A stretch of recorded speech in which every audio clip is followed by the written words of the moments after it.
ሰላም ከመይ ጸንሑ ክቡራት ተኸታተልቲ ነዚ ሰዓት ዝሓረናዮም ሓፀርትን እዋናውን ዝበልናዮም ዜናታት ሒዝናልኩም መፂና ኣለና ንኽትከታተልና ድማ ንዕድም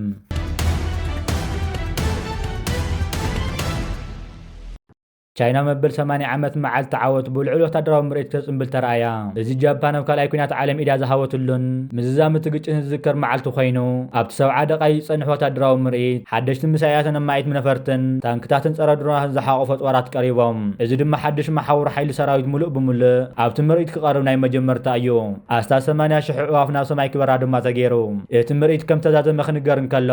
ኣሽሓት ተሳተፍቲ ቀይሕ ባንዴራን ብልቢሎም እቲ ዝኽሪ ወግዓዊ ብዝኾነ ሃገራዊ መዝሙር ድማ ተዛዚሙ ቅድሚኡ ግን ቻይና ዝተፈለየ ሓድሽ ወታደራዊ ጦራታ ብጎደናታት ክሓልፍ ዝገበረት ኮይና ሓድሽ ኢንተርኮንቲኔንታል ባላስቲክ ሚሳይል ሓድሽ ሚሳይል ሃይፐርስቲክ ኣጽዋር ብዙሕ ኣብ ጽርግያ ዝኸይድ ኒኩለር ሓድሽ ሌዘር ኣጽዋር ከምኡውን ድሮናት ቦለስቲክ ከልቢነር እያ ካልእ ኣብ ልዕሊ 8 ጎማ ዘለዎ ኤዝየድ 155 ድርዓት ጽዕነት መኻይን ዝተሰቐላ ሊዋን ሌዘር ኣጽዋር ነይሩ ፕሬዚደንት ኣሜሪካ ዶናልድ ትራምፕ ቻይናዊ መዘንኡ ሺ ጂንፒንግን ምስ መራሕቲ ሩስያን ሰሜን ኮርያን ኣንጻር ኣሜሪካ ውዲት ይኣልመሎ ክብል ከሲሱ ትራምፕ ነዚ ዝገለጽ ቻይና ቤጂንግ ኣብ ዘካየደት ዓብዪ ሰልፊ መዓልቲ ዓወት ንመራሕቲ ዓለም ኣብ ዘንገደትሉ እዋን እዩ እዚ ድማ ንወታደራዊ ሓይሊ ቻይና ዘርኢ እዩ ትራምፕ ኣብቲ ሩስ ሶሻል ዝሕለፈ ጽሑፍ በጃኹም ንቨላድሚር ፑቲንን ኪም ጆንግ-ኡንን ኣንጻር ኣሜሪካ ብሓባር ኣብ ትሰርሕሉ ዘለኹም እዋን ምዉቕ ሰላምታ የብጽሑለይ ክብል ገሊጹ ትራምፕ ቅድሚ ሕዚ ዝምድና ቻይና ሩስያን ካልኦት ሃገራት እናደለለ ብምዃዱ ንኣሜሪካ ዓለማዊ መድረኽ ብድሆ ክኾኑ እዋን ንዝብል ሓሳብ ነጺጉ ነይሩ ኣብ ማሕበራዊ መራኸብታት ፕሬዚደንት ኣሜሪካ ሃገሩ እዋን ካልኣይ ኩናት ዓለም ንቻይና ዝሃበቶ ልዑል ድጋፍ እንደምን ጠቒሱ ቻይና ዘካየደ ሰልፊ ጃፓን ኣብቲ ኩናት ኢዳ ክትህብን ቻይና ድማ ካብቲ ዕወት 80 ዓመታት ከም ዝገበረ ዝምልክት እዩ ቻይና ዓወትን ክብርን ክትጓናጸፍ ብዙሓት ኣሜሪካውያን ህይወቶም ከፊሎም ብጅግነቶምን መስዋዕቶምን ክኽበሩን ክዝከሩን ተስፋ ይገብር ክብል ገሊጹ ሺ ምስ ኪም ጆንግ-ኡንን ቭላድሚር ፑቲንን ዝርከብዎም ካልኦት 26 መራሕቲ ኣብቲ ምርኢት ተሳቲፎም ገለ ተዓዘብቲ እዚ ከም መልእኽቲ ንሃገራት ምዕራብ ገይሮም ይርእይዎ ቻይና ትራምፕ ዝሰልዖ ቀረጥ ንቁጠባ ፖለቲካ ዓለም ስለ ዝዘርግ ከም መተካእታ ኣሜሪካ ክትረአ ትደሊ ትራምፕ ዝኽተሎ ዘሎ ቀረጥ ንረብሓታት ኢንዱስትሪ ኣሜሪካ ከም ዝሕሉ ዝገልጽ ዘሎ ኮይኑ ነዚ ንምዕዋት ድማ ዝኾነ ዲፕሎማስያዊ ክሳራት ክቕበል ድልው ይመስል ቻይና መሻርክታ ንኣሜሪካ ንምቅዋም እህግራዊ ጉጅለ ንምቅዋም ይፅዕሩ እንተኮይኖም ምስቲ ሓደ ትራምፕ ማይፋልን ፈጺሞ ይኸውንን ቻይና ተድልና እዩ ክብል ገሊጹ ወሲኹ ድማ ከም ትፈልጥዎ ምስ ፕሬዚደንት ሺ ኣዝዩ ጽቡቕ ዝምድና ኣለኒ ቻይና ግን ካብቲ ዘድልየና ንላዕሊ ኣዝያ እያ ትደልየና ፈጺሞ ከምኡ ይርአን እየ ክብል ገሊጹ ብሰሉስ 2 መስከረም 2025 ወረድዮ ዝገበሮ ቃለ ምሕተት ትራምፕ ኣብ መንጎ ሩስያን ቻይናን ምሕዝነት ክምስረት ከም ዘይጭነቕ ገሊጹ ንሱ ንመደብ ሬድዮ ስኮት ኣብ ዝሃቦ መግለጺ ኣሜሪካ ኣብ ዓለም ተዝሓየለ ወታደራዊ ሓይሊ ከም ዘለዋን ኣንጻሮም ፈጺሞ ወታደራዊ ሓይሊ ከም ዘይጥቀሙን ገሊጹ እሞንን ከምኡ እንተገይሮም እቲ ዝኸፍእ ክገብርዎ ዝኽእሉ ነገር እዩ ክኸውን ኢሉ ኣብ ተመሳሳሊ ቃለ ምሕተት ትራምፕ ኣብ ዝሓለፈ ወርሒ ኣላስካ ኣብ ዝገብርዎ ርክብ ምስ ዩክሬን ኣብ ስምምዕ ሰላም ክበጽሑ ብዘይምኽኣሎም ኣብ ልዕሊ ፑቲን ኣዝዩ ተስፋ ከም ዝቆረጸ ገሊጹ ብፕሬዚደንት ፑቲን ተስፋ ቆሪጸ ኣለኹ ከምኡ ክብል ኣይክእልን እየ ዝበለ ትራምፕ ኣሜሪካ ኣብ ዩክሬን ሰባት ንኽነብሩ ዝሕግዝ ነገር ክትገብር እያ ክብል ገሊጹ ብኸመይ መንገዲ ዝብል ግን ኣይገለጸን ቻይና ንምሉእ ወራር ፑቲን ዘይነቐፈቶ ኮይና ምዕራባውያን ሃገራት ቻይና ብድርብ ውዕላ ዝውዕሉ ንብረታት ብምሻጥን ነዳዲ ሩስያ ብምዕዳግን ብተዘዋዋሪ ንኩናት ሩስያ ከም ደገፈት ይኸሳ ቤጂንግ ነዚ ትነጽጎ ኮይና ፕሬዚደንት ዩክሬን ቮሎዲሚር ዘለንስኪ ሩስያ ኣብ ገለ ክፋላት ትግንባር ሓደሽ ሰራዊት ትሃንጽ ከም ዘላ ገሊጹ ኣብቲ ብቪድዮ ዝሃቦ መደረ ፑቲን ተገዲዱ ናብ ሰላማዊ ምእታው ሓንጊዱ ኣሎ ክብል ገሊጹ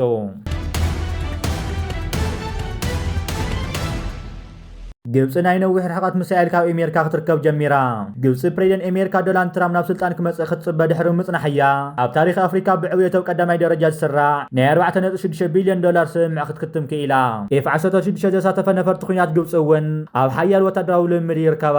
ብተወሳኺ ግብጽ ምስ ኣሜሪካ ካልኦት 12 ሃገራት ብምትሕብባር ሓበራዊ ወታደራዊ ልምምድ ካብ ናሓሰ 30 ጀሚራ ክሳብ 10 መስከረም ዝካየድ ልምምድ ተጸሚዳ ትርከብ እዚ ልምምድ ኣብ ናዚ ዝበሃል ወታደራዊ ማዓስከር ግብጽ ዝካየድ ዘሎ ኮይኑ ሓይሊ ኣየርን ሓይሪ ባሕርን ድማ ምስታፍ ይርከቡ ኣሜሪካውን ነፈርቲ ኩናት ሳማሪን ኣብዚ ልምምድ ኣዋፊራ ትርከብ ግብጽ ኣብዚ ሕጂ ተካይደ ዘላ ዕሙቕ ወታደራዊ ልምምድ ዕላምኡ ናበይ ምዃኑ ርድእ ኮይኑ ሰበስልጣን ሃገር ረብሓታቶም ንምሕላው ንግዲ ህዳሴ ኢትዮጵያ ስጉምቲ ክወስድሉ ምዃኖም ብተደጋጋሚ እዋናት ከጥንቅቑን ክፍክሩን ጸኒሖም እዮም ግብጽ መያታዊ ዋጋ ዕዳጋ ወዲቑ ኢዳ ጣሜራ ክትጽበእ እያ ዝብል ሰብ እንተተኣሃልዩ ተጋግእ እዩ ክብል ዓብደል ፈታሕ አልሲሲ ካይሮን ንግስነት ስዑድ ዓረብን ናብ ኢትዮጵያ ዘቕንዕ መጠንቀቕታ ተሕሊፉ ነይሩ ግብጽ ንግዲ ህዳሴ ኢትዮጵያ ብልዕሊኡ መጥቃዕትታት ከም ተካይድ ዝጠራጠር የለን እቲ ሕቶ መዓዝን ብኸመይ ዝብል ጥራሕ ይኸውን ግብፅ ኣብ ልዕሊ ግድብ ህዳሴ ኢትዮጵያ ስጉምቲ ክትወስድ ካብቲ ሃገር ተበጊሳ ክኸውን ዝኽእል ኣይነበረን ነዚ ጉዳይ ክተካውን ባይታ ክትረክብን ብሰላሕታ ክሰርሕ ድሕሪ ምጽናሕ ኣብ መሬት ሶማል ምስ ኢትዮጵያ ዘዋስን ደዋት ወታደራዊ ማዓስከር ክድኩን በቂዓ ትርከብ እዚ ንግብፅ ስትራቴጂካዊ ዓወት ክኸውን ከሎ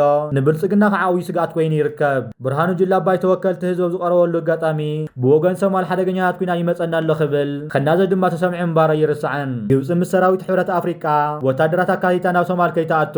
ኢትዮጵያ ብዙሕ ፈተና ዘካየደት ኮይና ግን ክሰልጣ ኣይከኣለን ኣብ ዝሓለፈ 10 መዓልቲ ግብፂ ሰራዊታ ነፅዋራታን ናብ ውሽጢ ሶማል እትያ ትርከብ ትማሊ እውን ላዕሊ ወታደራዊ ኣዘዝቲ ግብፂ ሶማል ኣትዮም ይርከቡ ግብፂ ልዕሊ 11,000 ዝበፅሑ ሰራዊታ ኣብ ውሽጢ መሬት ሶማል ክትዕስክር እያ ግብፂ ምስ ኤርትራ ዘለዋ ጥቡቕ ርክባትን ዝምድናን ኣብ ግምት ብምእታው ኤርትራ መሬት ኣባይታን ዕድልን ክትህባ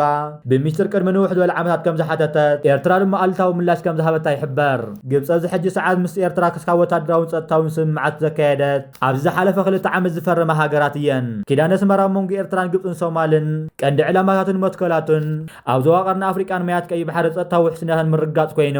ኣብ ሰለስቲአን ሃገራት ግዳማዊ ተፃወታት ኣብ ዝመፀሉ እዋን ሓቢረን ክምክትኦ ኪዳን ኣለወን እዚ ኣብ ስልጣን ዝርከብ ዝዓወደ ስርዓት ብልፅግና ንወደብ ዓሰብ ክብል ኤርትራ ክወርዓ እዮም ዝለሉ ዘሎ እዋን ግብፂ ኣብ ትሕቲ ዝኾነ ይኹን ኩነታት ኢትዮጵያ ናብ ባሕሪ ክትቀርብ ፍቃደኛ ከም ዘይኮነትን ደው ክተብላ ምዃና እውን ብወግዕ መግለጫ ተውፅያላ ኤርትራን ግብፅን ዝሓብሩሉ ኩነታትን መራኻትን ድማ ተፈጢሩ ዝተፈላለዩ ተንተንቲ ነፈርቲ ኩናት መራኽብን ግብፂ ኣብ ዝኾነ ይኹን ሰዓት ኣብ ኤርትራን ተሪኢኹሞም ከይትግረሙ ዝብሉ ፅሑፋት የስፍሩ ኣለዉ ንናይ ሓባር ፀላኢኻ ሓቢርካ ምድምሳስን ምህራምን ወሳኒ ስለ ዝኾነ እዩ ናይ ብልፅግና ኮራኹር ግብፂ ኣብ ዓሰብ ጦራትን ሰራዊትን ዕስኪራ ዝብል ፅውፅዋታት ክዝርግሑ ካብ ጅምሩ ነዊሕ እዋናት ኮይኑ ኣሎ ኣብ መንጎ ሓይሊ ባሕሪ ኤርትራን ግብፅን ወሓበራዊ ወታደራዊ ልምምድ ኣብዚ ሕጅናዮ ንርከብ ዘለና ወርሒ መስከረም ክካየድ ዝነበሮ ኮይኑ እቲ ሕጂ ግብፂ ምስ ኣሜሪካን መሻርክታን ትገብሮ ዘላ ልምምዳት ንቅድሚ ተመጢጡ ይርከብ ክልቲአን ሃገራት ኣብ ከባቢ ወደብ ዓሰብ ሓያል ወታደራዊ ልምምድ ከካይዳ እየን ግብፂ ካብ ወታደራዊ ማዓስከራዊ ሶማል ተረኪኑ ዝርከብ ተበጊሳ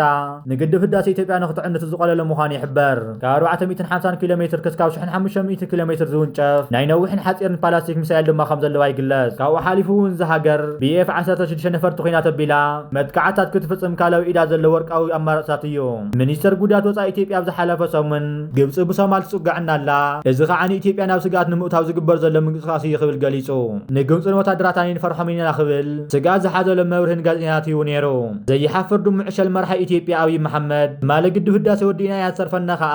ናብ ቀይሕ ባህርን ዓሰብን እዩ ክብል ተሰሚዑ ነይሩ ከምቲ ኸልቢ ኣብ ትሕቲኡ ዘሎ ስጋ እምበር ኣብ ልዕሊኡ ዘሎ ዱላ ይረአየኒ እዩ ዝበሃል እቲ ዝገወደወ ግድብ ክጸንሕ ድዩ ይጸንሕን ግን ኣይፈለጦን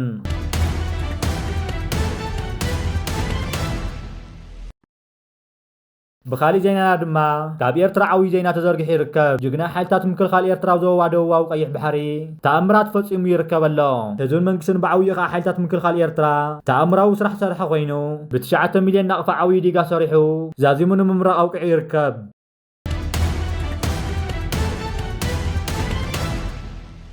هذه إثيوبيا 24 ساعات عدل يخلوها قبل علي إرترا يدبلو كندلو بس مسمر ناي عصبت أن كم إلى إثيوبيا ناي وجه نفاري تهريمات الله. إذا مستر زي ناي إثيوبيا مكلاكيا مستر حيلا أير إثيوبيا مستر كيوت عكي وعيزولو. لأن المدينة خيرنا كلا بنا تهريم الناس بهم. من هريم لهم عيثلتنا عن. لك عندنا دين جبوتي ديا سعودية دا ويدن ونفلتنا يرين. إثيوبيا ده هنجي حامتنا يشبوت إيد كمان عبدو بإثيوبيا خدتكو زين. أحوات مخم تسمعوا زلهم تي بتعم زرارب زلو قداي مالتي أب ساعة زي حانت النفاري توقعنا إثيوبيا أب كبابتات عسب كتهزم بخلا توقع تحمشيشان لا تباليو من وقعوا خمائيا معازيو خمائي زبل نجر كساب حزي بزح نتصر زخون حبريتها يوصل زلو بمستير تحيز زلو نجر زي نجر زي ودت أباقن أو تقولوا مالتيو من وقعوا خوم كم زخل أو ساعة زي مجموعة خاء نعهم أي خودكم من كبرات خاتلتي خمس زلو ودت أبا خاء إثيوبيا أو ساعة زي قبل على الإيرترا كينات كتوج أي تخيلن أنت دا أوجه جما ناي عسرنا 4 ساعات بتشا زخبركم من زخبركم انت حاتلتنا نساعات زحرنا يوم حزرتن وانا ونز ولنا يوم زيناتات نتم كتكاتلهم صنحكم مثل نيرم أو زغطوا بخالة حبيتات كسام نراقب سلامنا تمننا ببزلهم وسلام نعاكم يخون سلام